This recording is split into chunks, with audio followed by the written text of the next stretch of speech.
wabarakatuh. Selamat siang. Kembali lagi di program podcast kesayangan kita yaitu Mata-Mata. Bersama saya hadir di sini para ASN-ASN yang kompeten di bidangnya. Selamat siang saya ucapkan kepada Ibu Aisyah Sifatur Rahman. Siang Mbak Grace. Selamat siang untuk Pak Huraim Fatik. Selamat siang Mbak Grace. Selamat siang untuk Pak Alfian Nur Hadi. Selamat siang Mbak Grace.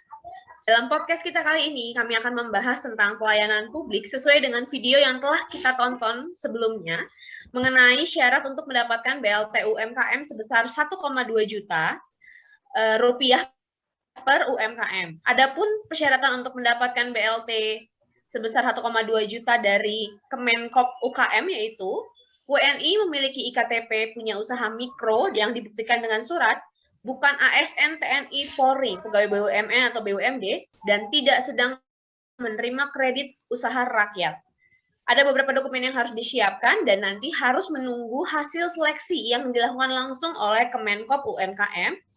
Dan setelah mereka lolos seleksi, ada beberapa dokumen yang harus dibawa kembali ke bank penyalur, dan setelah itu para mitra UMKM ini akan menerima bantuan dari Kemenkop UKM. Kira-kira seperti itu video yang kita tonton. Kita akan langsung ke pendapat yang pertama mengenai pelayanan publik sendiri kepada Ibu Aisyah Sifatur Rahman. Dipersilakan Bu pendapatnya. Iya, terima kasih ya Mbak Grace atas kesempatannya. Jadi di sini menurut saya itu yang ditawarkan UMKM ini itu sangat baik sesuai dengan pelayanan publik, kualitas pelayanan publik di mana ada persyaratan, ada jangka waktu, ada di dimensi-dimensi kualitas di pelayanan publik itu sudah terpenuhi semua faktor-faktornya. Kemudian selain itu dari segi pelayanan yang ditawarkan, pelayanan untuk UMKM ini pun sudah termasuk dalam pelayanan jasa di mana negara turut membantu dalam segi pemberdayaan UMKM gitu Mbak Grace. Terima kasih. Kira-kira menurut Ibu Aisyah sendiri ini sudah cukup partisipatif, sudah cukup transparan kah, sudah cukup akuntabel kan?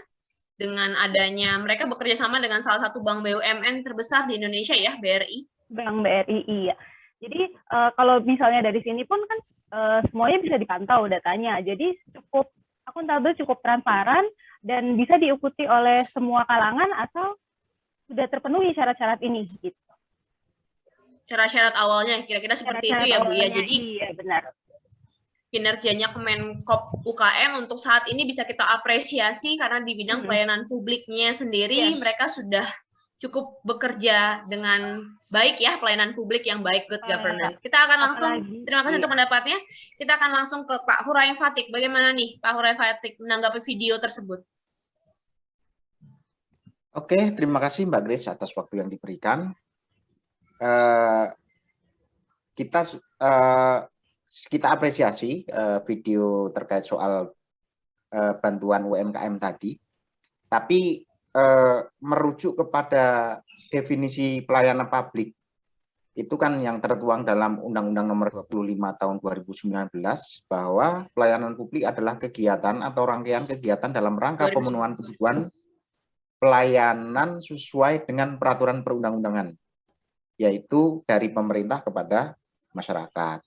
Nah, sebagai sebuah peraturan tentunya atau peraturan yang berbentuk undang-undang, hukum pelayanan publik itu mengatur hak dan kewajiban penyelenggara. Sehingga pelayanan publik itu sifatnya adalah memaksa dan mengikat. Jadi sebenarnya kalau dibilang itu mereka cukup kreatif atau cukup mempunyai inisiatif, sebenarnya itu adalah sebuah kewajiban. Mau nggak mau instansi itu harus menyampaikan. Nah, yang jadi pertanyaan, apakah itu sudah cukup berkualitas atau belum? Saya kira itu sudah cukup berkualitas. Namun ada satu yang ingin saya kritisi bahwa mungkin lebih, jadi pelayanan publik bukan hanya sebatas sampai informasinya. Kalau kita lihat prosedur pengajuannya itu juga bagian dari pelayanan publik. Apakah misalnya seperti bagaimana sih cara mengumpulkan dokumen? Apakah masih sifatnya manual, ngumpulin, pakai berkas, difotokopi dan lain sebagainya, atau tinggal upload saja? Itulah yang perlu kita kritisi. Kalau kita lihat, kalau saya amati yang sudah mereka yang di masyarakat bawah, karena ada beberapa tetangga yang juga mengajukan itu, ternyata masih manual. Nah, tentunya ini harus perlu ditingkatkan. Di zaman teknologi seperti ini tentunya lebih baik paperless. Jadi semuanya harus diupload lewat email dan lain sebagainya, tinggal nunggu notifikasi sehingga masyarakat juga tidak dibebankan gitu loh, tidak diribetkan dengan prosedur yang masih pakai cara konvensional. Jadi itu Mbak Grace yang saya kritisi. Jadi itu masih pelayanan publik yang disampaikan tadi masih hanya sebatas informasi, tetapi belum sampai menjangkau sistem yang menggunakan teknologi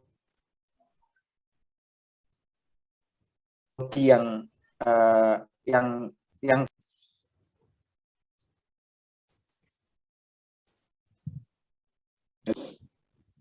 Ya, baik. Terima kasih Pak untuk tanggapannya. Tapi kalau boleh saya tanyakan, itu tetangganya dapat ya akhirnya?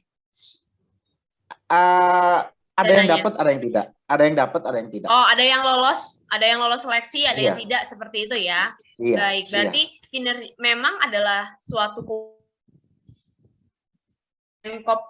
UKM ini dalam bentuk membantu para pengusaha UMKM menengah, karena itu adalah tugas, memang adalah tupoksi dari kementeriannya sendiri. Namun dalam hal ini masih banyak hal yang bisa dimaksimalkan di dalam proses pengumpulan datanya untuk penyampaian ke masyarakatnya, terutama dari segi teknologi. Kira-kira seperti itu ya, Pak Fatik ya? Iya. Kita akan langsung ke pendapat. Terima kasih untuk pendapatnya Pak Hurai Fatik. Kita akan langsung ke pendapat Pak Alfian Nurhadi. Dipersilakan Pak pendapatnya mengenai video yang barusan kita lihat. Ya, terima kasih Mbak Grace. Di sini saya akan menggunakan sudut pandang dari masyarakat ya dalam hal ini. Kebetulan memang ada keluarga saya yang mencoba ikut mengambil bantuan ini, kemudian saya tanya-tanya, ternyata prosesnya sudah cukup baik, sudah cukup jelas. Artinya masyarakat itu tidak bingung ketika bagaimana ini mengajukan dan seterusnya. Kemudian yang kedua adalah dari pihak Dinas Koperasi sendiri ini cukup inovatif karena mereka bekerja sama dengan pihak kecamatan untuk kemudian membantu proses seleksi dokumen. Jadi warga itu tidak mengajukan langsung ke Dinas Koperasi karena terlalu banyak dokumen yang akan masuk. Jadi setiap dokumen yang masuk itu diajukan ke kecamatan untuk diseleksi karena lebih mudah dari mereka untuk mensurvei apakah ini layak atau tidak dan seterusnya. Kebetulan keluarga saya ada yang saudara saya ada yang dapat. Saya ketika saya tanya bagaimana prosedurnya, itu sudah cukup baik, sudah cukup transparan, sudah cukup jelas. Ketika datang membawa dokumen itu memang tidak dipersulit dan lain sebagainya. Mungkin kendalanya hanya karena yang ingin daftar banyak, jadi mungkin agak antri gitu. Nah, ini Mas terkait tadi digital, saya ingin sedikit menimpali tadi, menanggapi. Memang kalau sudah digital akan lebih mudah tadi. Cuman akan tetapi di segi masyarakat kita agak sulitan karena belum semua masyarakat itu mengerti.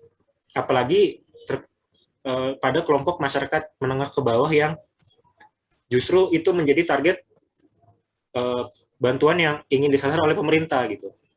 Oleh karena itu, tidak apa-apa penyerahan dokumen secara langsung. Yang penting tadi prosedurnya sudah cukup jelas apa yang harus dibawa, persyaratan, dan itu disampaikan kepada masyarakat sehingga tidak ada kebingungan di masyarakat. Saya kira itu yang paling penting dalam hal pelayanan publik, sehingga masyarakat itu ketika datang untuk mendapatkan pelayanan, dia sudah lengkap semua dokumen-dokumen yang harus disiapkan, sehingga dia tidak perlu lagi pulang pergi, kembali lagi ke kantor, datang untuk memperbaiki dokumen yang harus dibawa. Kadang seperti di masa lalu misalnya, datang ke kantor minta pelayanan ini, tapi ternyata ada berkas yang kurang. Itu kan tandanya ada ketidakjelasan dari prosedural pelayanan, sehingga ini mempersulit masyarakat. Tapi kalau dalam kasus ini prosedurnya sudah cukup jelas disampaikan kepada masyarakat, sehingga masyarakat ini mudah untuk mengaksesnya. Saya kira itu Mbak Grace yang bisa saya sampaikan. Terima kasih. Baik, terima kasih Pak Alfian. Pak Alfian sendiri, karena tadi ada kolega, ada keluarga yang sudah menerima, pernahkah menanyakan adakah potongan yang didapatkan dari mereka penerima manfaat dalam menerima manfaat BLT UKM ini? Ya, dari prosedur pelayanan ketika mengajukan berkas dokumen kepada kecamatan, kemudian diterima, diseleksi, kemudian mendapat, itu tidak ada potongan sama sekali. Kemudian, baik. Berarti memang ya, kemudian ketika mendapatkan diterima permohonan bantuan itu diterima, dia terseleksi sebagai penerima bantuan, itu kemudian kan dana itu ditransfer melalui Bank BRI ya. Nah ini mungkin di sini ada karena harus membuat rekening baru, maka ada potongan dari biaya bank. Ya. Tapi hanya itu biaya banknya hanya aja, biaya ya? Administrasi banknya saja. Tidak ada potongan-potongan ketika misalnya ada oknum-oknum pelayan publik yang pelayan publik yang meminta yang memotong setiap orang bantuan, itu tidak ada. Tidak ada ya. Jadi memang murni didapatkan sejumlah yang harus mereka terima. Kira-kira seperti itu ya, Pak ya. Hanya saja karena prosedur lewat bank ada biaya administrasi bank. Iya, kalau itu memang biasanya wajar, dan BRI salah satu perbankan yang tidak terlalu mahal sebenarnya untuk kategori biaya admin. Baik, terima kasih Pak untuk tanggapannya. Kita akan kembali ke Bu Aisyah. Bu Aisyah sendiri, biasanya memang pelayanan publik ini, karena pelayanan publik ini rentan berhubungan langsung, bersentuhan langsung dengan masyarakat. Ini adalah suatu pelayanan publik yang cukup rentan dengan kata korupsi. Karena banyak di dalamnya ada BLT, di dalamnya ada bantuan-bantuan khusus lainnya yang diberikan kepada publik, karena kan memang langsung mengarah kepada publik. Contohnya kalau kecamatan-kecamatan atau Disduk Capil itu pengurusan akte, lalu pengurusan KTP dan segala macam, atau di kantor kepolisian SIM dan segala macam, itu masuk dalam kategori ranah pelayanan publik. Kira-kira nih Bu Aisyah sendiri melihat di tempat tinggal kita saja, tidak usah terlalu jauh-jauh. Kalau Bu Aisyah memang tinggalnya di wilayah Jabodetabek, sudah baikkah pelayanan publik yang dirasakan, mulai dari kita bisa membandingkan dari dulu kita kecil, kita melihat ibu ayah kita seperti apa dilayani oleh para ASN atau pada abdi negara, kita tarik ke era sekarang, apakah sudah lebih baik atau justru lebih buruk? Iya, terima kasih Mbak Grace. Jadi kalau menurut saya ya, pelayanan publik sekarang itu semakin membaik. Misalnya kita ambil contoh saja pelayanan SIM. Kalau dulu kan namanya calo, itu hampir ada di setiap tempat pengurusan SIM di Polres ya. Kebetulan saya ada di Polres Kabupaten Bogor. Jadi kalau misalnya dulu tuh kayak begitu mudah menemukan calo. Terakhir kali saya mengurus SIM itu di tahun 2011, SIMP, kebetulan saya ada perpindahan sehingga harus mengurus SIM dari awal. Itu saya tidak menemukan sih, maksudnya tidak ada. Iya, tidak menemukan calo sih, maksudnya tidak ada yang mendekati untuk menawarkan jasa-jasa semacam itu. Justru di situ prosesnya dibantu dengan baik oleh pihak Polres Bogor.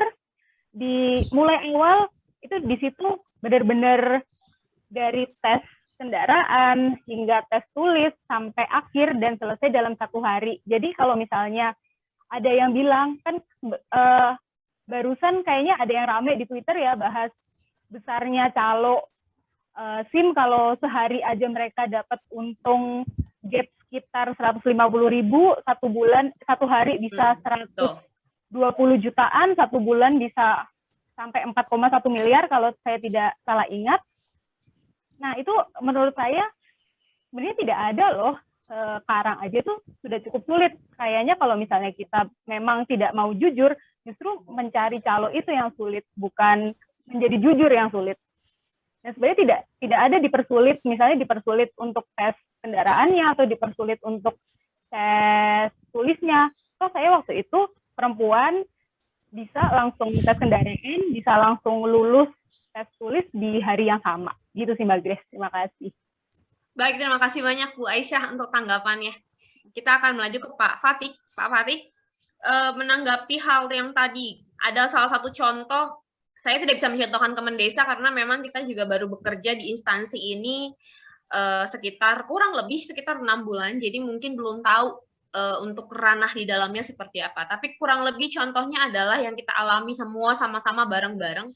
Bagaimana nih menurut Pak Fatih, apakah saat ini kinerja BKN sudah semakin baik? Mengingat BKN itu adalah pelayanan masyarakatnya itu adalah para pelamar calon pegawai negeri sipil.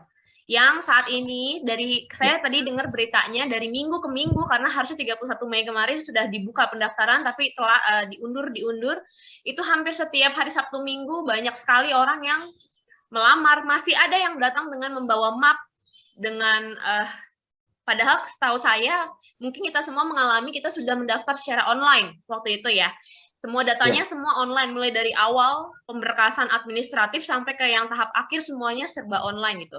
Lalu bagaimana nih tanggapannya Pak Fatih sendiri terhadap kinerja BKN dalam hal penerimaan calon pegawai negeri sipil yang setiap tahunnya bukan lagi ribuan tapi jutaan yang mereka layani? Terima kasih atas waktunya. Menurut saya dari tahun ke tahun BKN melakukan perbaikan dan pelayanan publik yang lebih bagus. Saya punya pengalaman mendaftarkan CPNS diri sendiri sejak 2014 yang pertama, 2014, terus kemudian 2017, 18, terus 19. Ada perbaikan yang mungkin yang paling awal tahun 2014 waktu itu masih terlalu rumit prosedurnya. Dan mungkin karena salah satu sistem NIK kita, nomor induk kependudukan itu belum optimal sehingga sinkronisasi data kita mungkin belum sempurna karena awal-awal tahun saat itu masih banyak teman-teman yang mendaftar itu masukin NIK tapi tidak ada namanya. Kalau ke sini pasti sudah jelas itu. Artinya apa? Artinya kinerja dari BKN dan didukung Kemendagri tentunya Dirjen Capil ya, Dukcapil Penduduk dan Pencatatan Sipil itu tentunya mereka memberikan pelayanan yang lebih baik. Terus kalau dulu mungkin 1 orang, saya masih ingat waktu itu saya bisa kok bikin 2 akun di akun BKN. Itu kayak misalnya kan saya nomor NIK saya 340 sekian. Terus kan belakangnya 1 tuh, saya coba nulis angka 2. Nah itu bisa. Ternyata berarti kalau dalam perspektif database sebenarnya NIK itu tidak terintegrasi secara langsung ke Disdukcapil. Tetapi ini sekarang sudah terintegrasi ya, sehingga tindakan-tindakan fraud atau kecurangan itu bisa makin minim. Diminimalisir dari sisi sistem ya. Tentunya sekali lagi saya sampaikan bahwa prosedur pelayanan publik yang ada di BKN khususnya dalam penerimaan CPNS ini sudah cukup baik. Seperti itu Mbak. Terima kasih. di luar semua keterlambatannya, tapi semakin hari kinerjanya selalu Oh semakin ya, baik gitu ya. Dengan ya. hashtag ASN kini beda. Untuk Oh ya. penutupnya silakan Pak Oh Alfian iya, Nur mungkin Hadi. ntar dulu. Oh iya, Terkait boleh. soal keterlambatan itu mungkin kita tidak bisa menafikan keadaan COVID ini ya. Jadi Oh pasti iya, betul. Pandemi ya. dan pasti mempertimbangkan bagaimana prosedur pelaksanaan kegiatan ini, karena di tahun kita itu kan molor-molor karena memang terbentur pandemi. Jadi mereka akan pasti mempertimbangkan ini sehingga setelah mendaftar juga tidak molor-molor seperti kita. Seperti itu. Makasih. Baik, terima kasih banyak tanggapannya Pak Huraim Fatik. Kita akan melaju ke Pak Alfian Nur Hadi. Untuk menutup podcast ini, dipersilakan ada closing statement dari Pak Alfian Nur Hadi. Terima kasih, Mbak Grace.